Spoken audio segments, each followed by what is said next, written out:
menaxhimin e emergjencave, që është kompetente për shqyrtimin dhe realizimin e këtyre pagesave nga dëmet e shkaktuara, mirë po nga viti 2023 bujqet nuk janë kompenzuar. Cili është arsyetimi? Pse nuk ka ndodhur kompenzimi? Po me gjas mungesë e mjeteve financiare për realizim të këtyre dëmeve. Keni pasur kontakt me këta bujqi, si është situata këtyre tani pas 3 vitesh?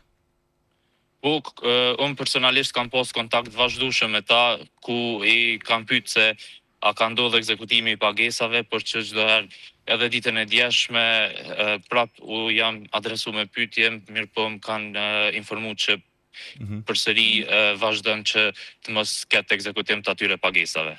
Ne, zoti Murati, derisa po bisedojmë, dëgjues, shikues, po kanë mundësi mi pa edhe pamjet e dëmeve që janë shkaktuar. Këto janë dëmet e vitit 2023, apo jo? Jo, ato janë dëme nga dita e djeshme. Okej, këto janë më të reja tash, po. Po. Po shohim që edhe në ditën e djeshme ka pasur goxha shumë dëme. Si është situata tani? Keni kontakt me bujqit? Po, edhe ditën e djeshme fatkeqësisht kanë pësuar dëme, komunat zakonisht në rast se ndodhin situatat të tilla formojnë komisionet e cilat dalin në terren, konstatojnë gjendjen dhe përpilojnë raporte me vlerën e dëmit të shkaktuar, mirë po në mungesë të buxhetit ato raporte i adresojnë nivelit qendror, në këtë rast agjencisë që është përgjegjëse për shqyrtim dhe ekzekutim të pagesave. Do me thonë ju tash do të dërgoni një raport të ri dhe kërkesa të reja për kompenzim, gjersa ato të 2023-s ende nuk janë kompenzuar, nuk janë pagu. Si arsyetoni ju këtë? Pse më ndodh kjo anomali? Po fatkeqësisht komunat janë përgjegjëse që të formojnë komisione dhe dalin në terren komisionit, konstatojnë gjendjen, më pastaj edhe ne si kuvend komunal i miratojmë ato raporte të cilat i përcjellen nivelit qendror, mirë po konstatoj se për këtë duhet të ketë një fond emergjent ose një fond të posaçëm që në mënyrë që këta bujq të kompenzohen sadopak. Ne dimë nga vitet kaluara kështu nga raportet që janë bërë vit pas vitit të qeverive të fundit, të cilat kanë qenë gjysa teknike, gjysa në detyrë, ka mbetur buxhet të pashfrytzuar.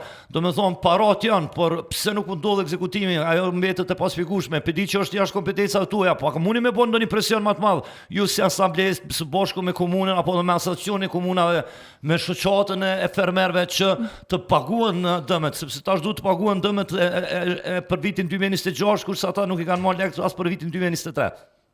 Është e vërtet, konsideroj se edhe komunave, por edhe neve si asamblesë na takon që të shtojmë presionin sa i përket kësaj çështje dhe natyrisht se edhe vetë personalisht do t'i drejtohem kësaj agjencie për të kërkuar më shumë sqarime se pse nuk po ndodh ekzekutimi atyre mjeteve dhe çfarë do të ndodh kur ne jemi në vitin 2026 kurse ata që kanë mësuar dëme në vitin 2023 ende nuk u janë kompenzuar ato dëme.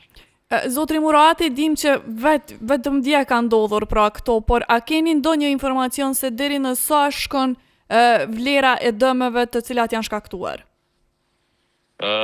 Deri më tash, sa i përket komunës sonë, nuk është se kam ndonjë informacion më të detajuar, ato natyrisht se do të konstatohen nga komisioni i cili formon drejtorati i bujqësisë, mirë po konsideroj se çdo herë kur ka ndodhur rastet e tilla, dëmi natyrisht se ka shkuar mbi 100.000 euro.